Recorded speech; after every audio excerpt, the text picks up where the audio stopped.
Hi, everyone. Welcome to the Beyond Deadlines podcast, where we tackle challenges that planning and schedule leaders come across on a day-to-day basis. My name is Micah Piippo, and I'm a planning and scheduling manager for Intel. My name is Lawton. I'm the CEO of an AI schedule management company called Nodes and Links. Each podcast is designed to give you strategies and tactics that you can implement right away. Today, Greg is on the hot seat, and we're talking about bullying in the workplace. Greg, are you ready? Not to be bullied, but yes. Can't promise anything on this show.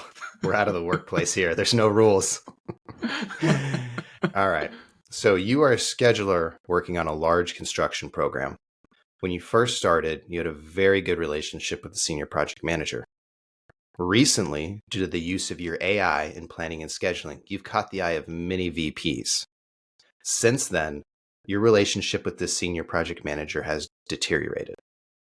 They often belittle you in groups and are starting to talk behind your back. How do you handle this situation? Well, unfortunately, this is probably a situation that a lot of people will find themselves in at some point in their careers.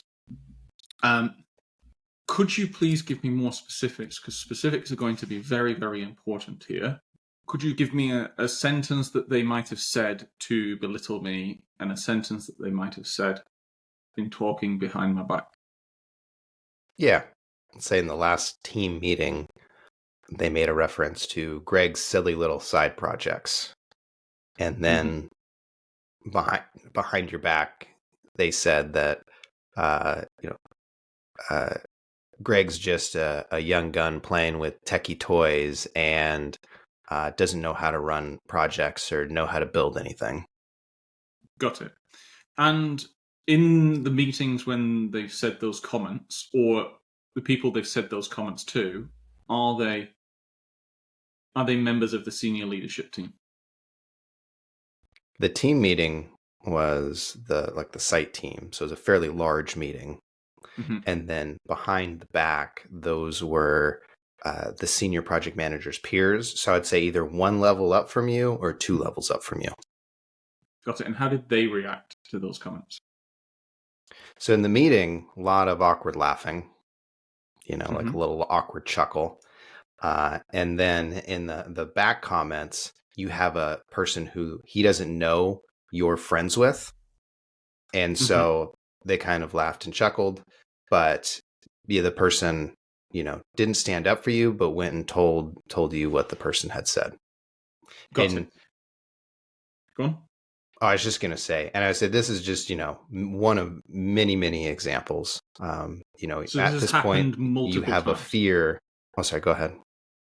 So this has happened multiple times.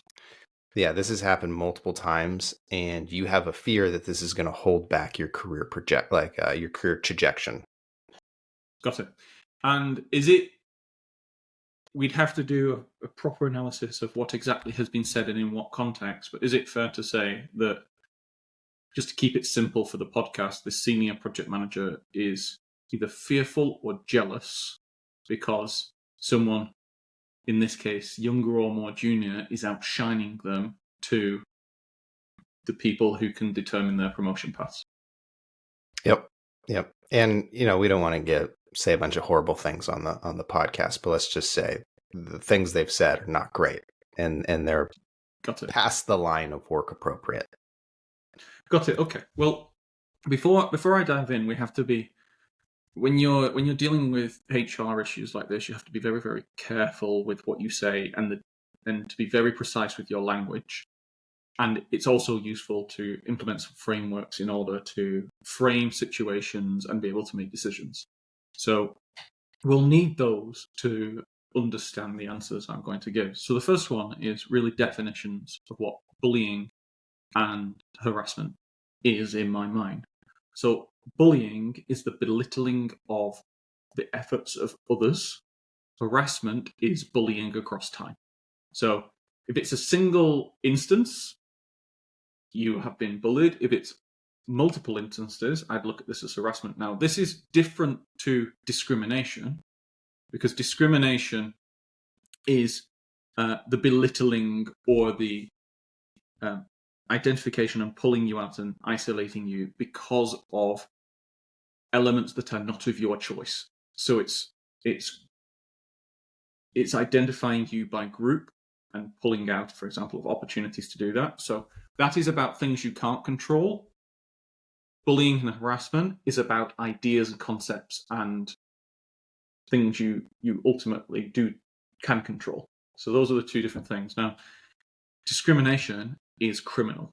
It's actually against the law. Bullying and harassment is commercial.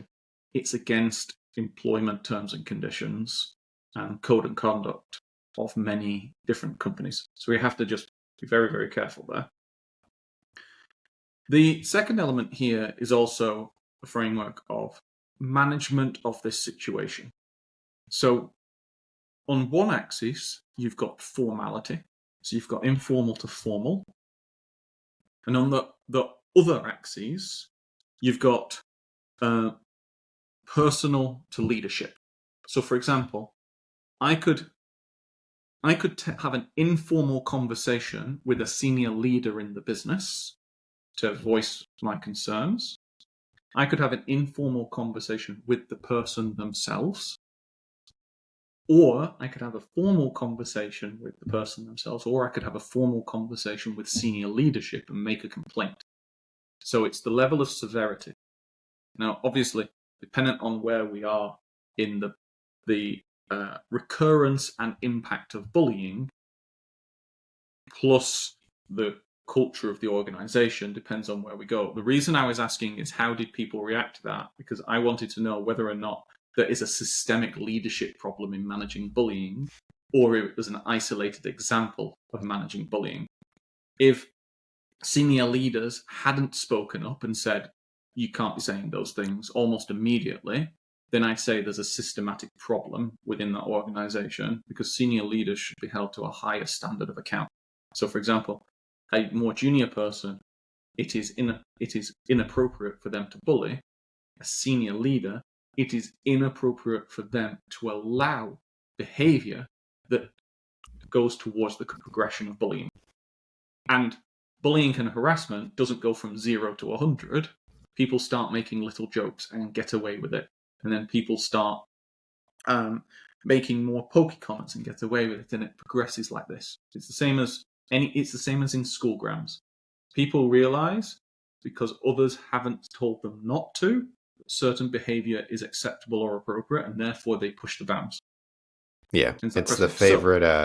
It's the favorite quote that culture is the worst behavior that you allow. Exactly. So, and so what let's I'm say hearing here is this is being allowed. Yeah. Well, let's say, let's start zoomed in on the person and the senior manager first, and say that I think it's very hard for people in either junior roles or regular senior roles to then go take on. Senior leadership is allowing the bullying, and I'm going to go take on the entire org or however it goes. Let's focus in first on, walk me through the steps of how this scheduler is going to then handle the relationship with the senior project manager at that, coworker face-to-face level. So this is where, so in that 4-box model, what we're taking is an informal personal conversation. So I'm going to go and have a conversation with the senior project manager. Now, that conversation needs to be framed in the following. We need to say what happened, and this needs to be absolutely factual. We need to say how it made us feel, not what other people perceived or whatever. It's how we felt, and then we need to say what actions we'd like to be taken in the future. Now, in that 3-step framework, and that 3-step framework is very, very specific, what I'm not doing is correlating action with individual. So I am not saying you are a bad person. I am saying this action made me feel bad, and I would like to not feel bad. At which point, it's the decision someone made, and I'm just telling them how I felt. It's up to them to then decide whether or not to stop that component.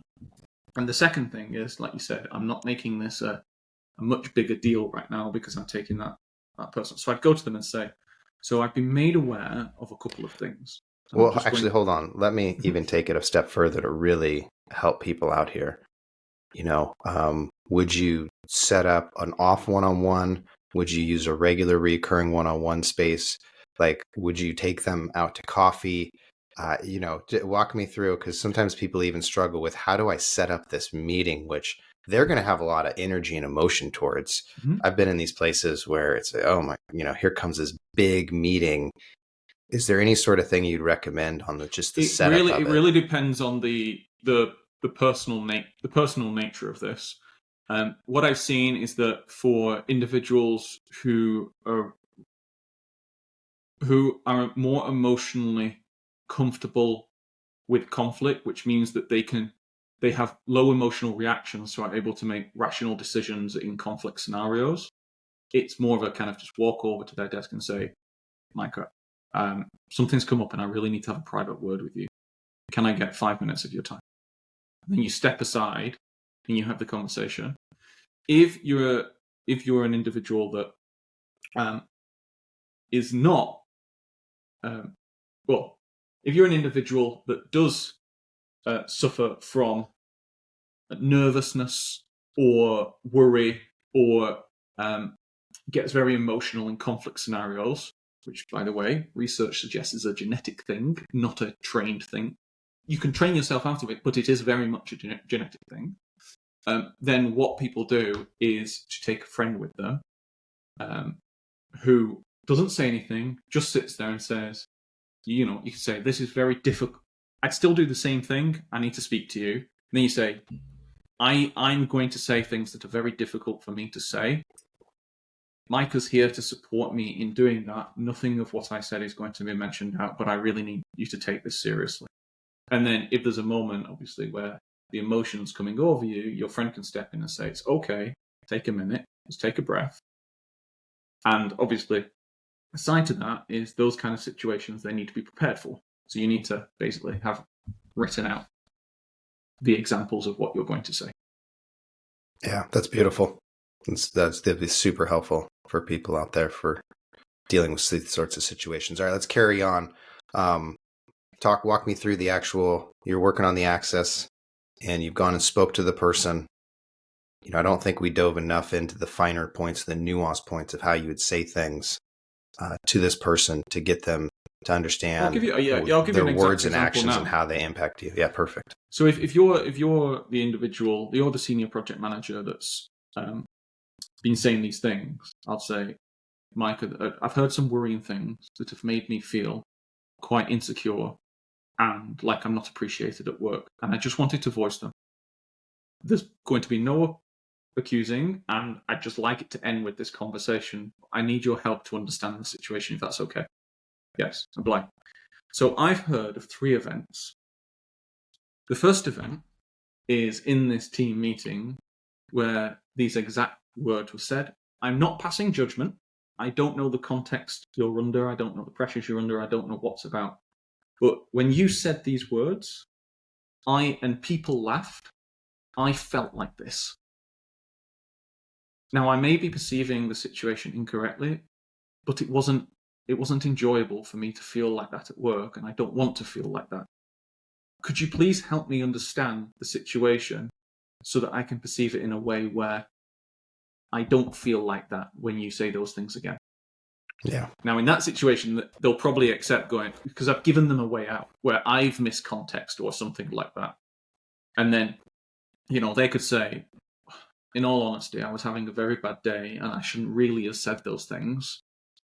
I apologize for saying those. It was meant as a funny joke and a quip, but I actually do really appreciate the work you're doing. And blah, blah. Like, that would end the problem there and there. I would say 90% of the time, yes.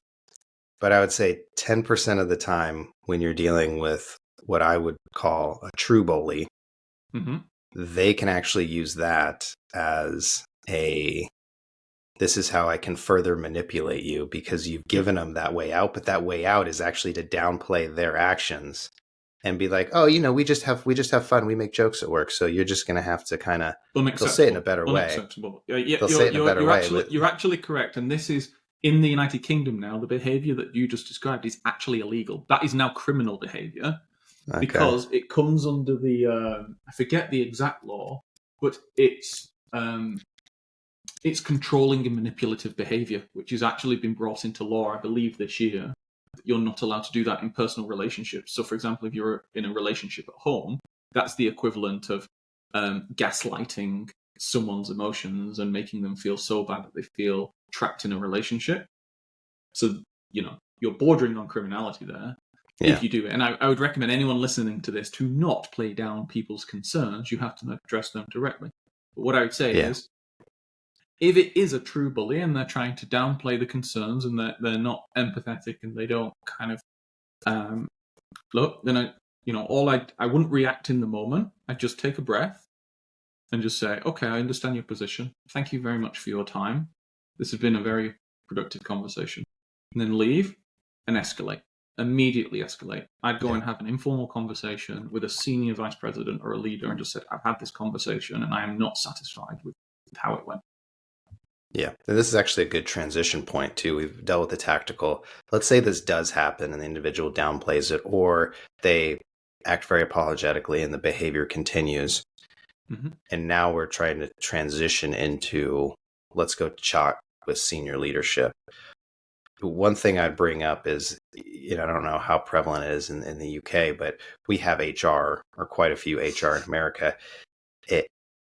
Is this where you transition and go talk to your HR rep as well too, and issue like a formal complaint? Walk me through. I would say that the choice is yours, but the progression of informality to formality accelerates very quickly once you bring in HR. It depends on the HR rep. If the HR representative is an individual who does accept informal ways of managing, then that could be a conversation. If they're not, then you just raise it, goes straight to a formal grievance. Gotcha. Yeah, because I remember at Google you could do it anonymously, so you could literally raise a form. But there's some places where you can't do that, and then you're pulled into it. One thing I would note, across my career, 15 years working all different sites, everywhere. There was a long period of my career, folks, where I was absolutely terrified to go talk to HR. I witnessed and experienced some really not great things. And I always thought that it was like ratting someone out or, just like breaking a code of trust, some secret bond by going to HR. Like no one goes to HR. And what I've learned later stages of my career is when you are in these situations, it's okay. It is totally fine if the issue is worth it. And even if you're not sure, to reach out to that representative and at least have an informal conversation and understand, where this potential situation lands. Because the worst thing, not the worst, but it's not, what you can end up doing is if no one ever reaches out to HR and then it eventually gets bad enough and they bring in HR, the person has a clean record. And it can be like, and just work out. Versus like if this was something that happened over years and you actually, went and filed these formal complaints against people who potentially are just, not great individuals, then they have the ability to then look at that as a whole. So that's just one thing that I've took away later in my career is, don't be afraid to reach out to HR in these certain situations. I completely agree. And I would actually say that the way that I approached having a conversation with that individual is how you can approach having a conversation with HR. So you can take someone with you to make it feel more relaxing. And I would structure the conversation of these are the facts I have. This is how I felt. This is what I'd like to happen. The exact same frameworks apply for that conversation. It's just that the HR representative will be very well versed in the code of conduct, the anti-bribery and anti-corruption clauses of the employment contracts of the organization, and the cultural conversations that the senior leadership team are having. So they'll know what context to be able to put it in and go. And in that 4-box model, dependent on the behavior, for example, if someone is belittling traits that you cannot control, so race, sex, religion, whatever, that's not bullying. That is immediate discrimination, which is illegal and gross misconduct. And then businesses have a duty of care over employees, where if they don't act in cases like that, then they can be held criminally liable. So that would go straight up to formal leadership, as we can't pass through, a nice conversation, etc. That needs to go straight to the top and have a conversation about how they want to. Now, they might want to deal with it in that, if you're going, look, so like, it's a one-off. I think it was a slip of the tongue. It might just be a word, but that absolutely needs to be caught at the top level, because as you said, Micah, culture is the worst behavior that you permit to happen. Yeah. Walk me through at what frameworks, or how would you look at, you've gone in, you've spoken to the senior leadership, you've gone in and talked to, this project manager, you've gone in and talked to senior leadership. At what point, or what do you look for as I'm just going to leave this company? Like, this is just culturally not where I exist and thrive.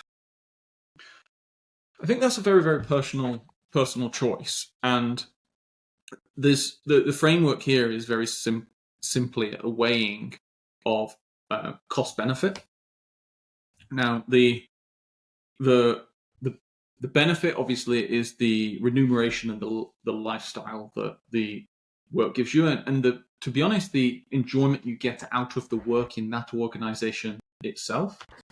The cost obviously is emotional. You've got the cost of switching. So if you're looking for another job, the effort you need to put in, the uncertainty there, you might have to move geographic location, etc. But another one, which is a very big cost, I'd say, is opportunity cost.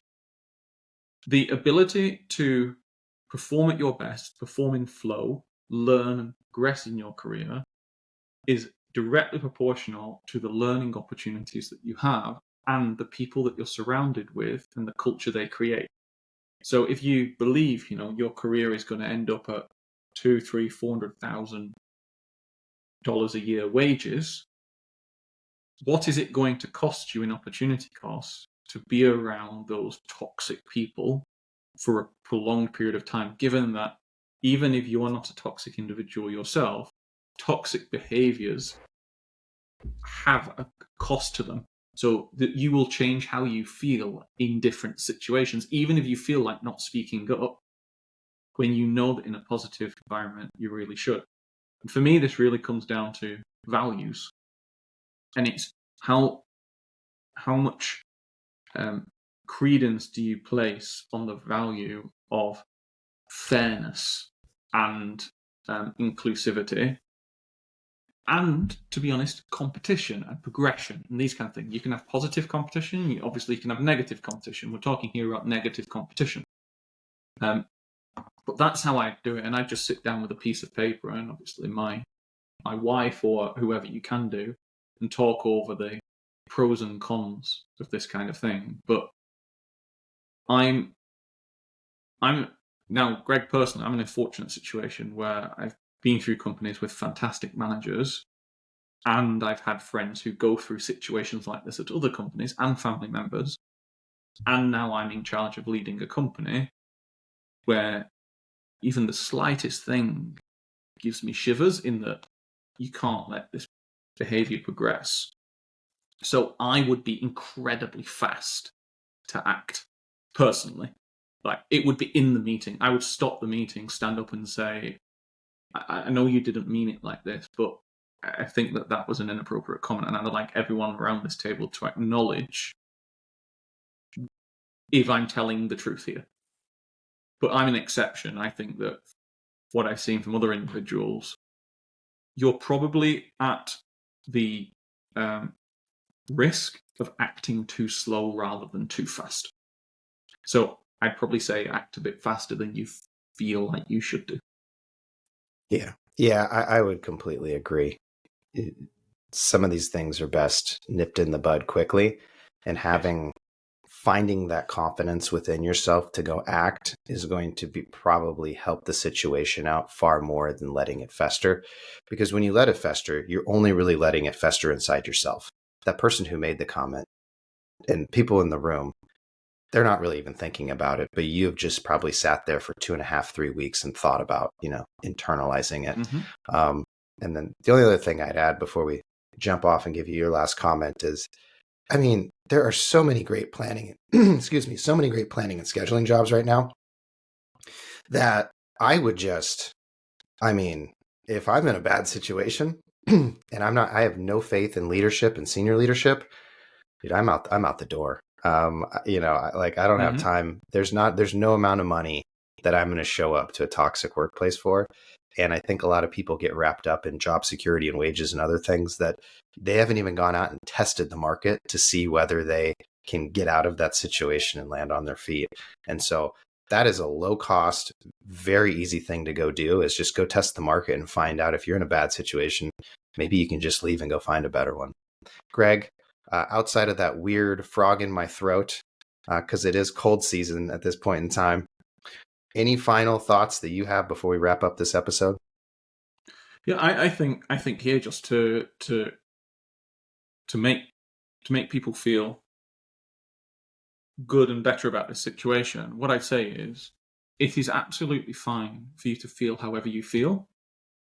Feeling is a natural human thing. You cannot control how you feel. It is not fine to impose actions on others. That is a big difference, the choice.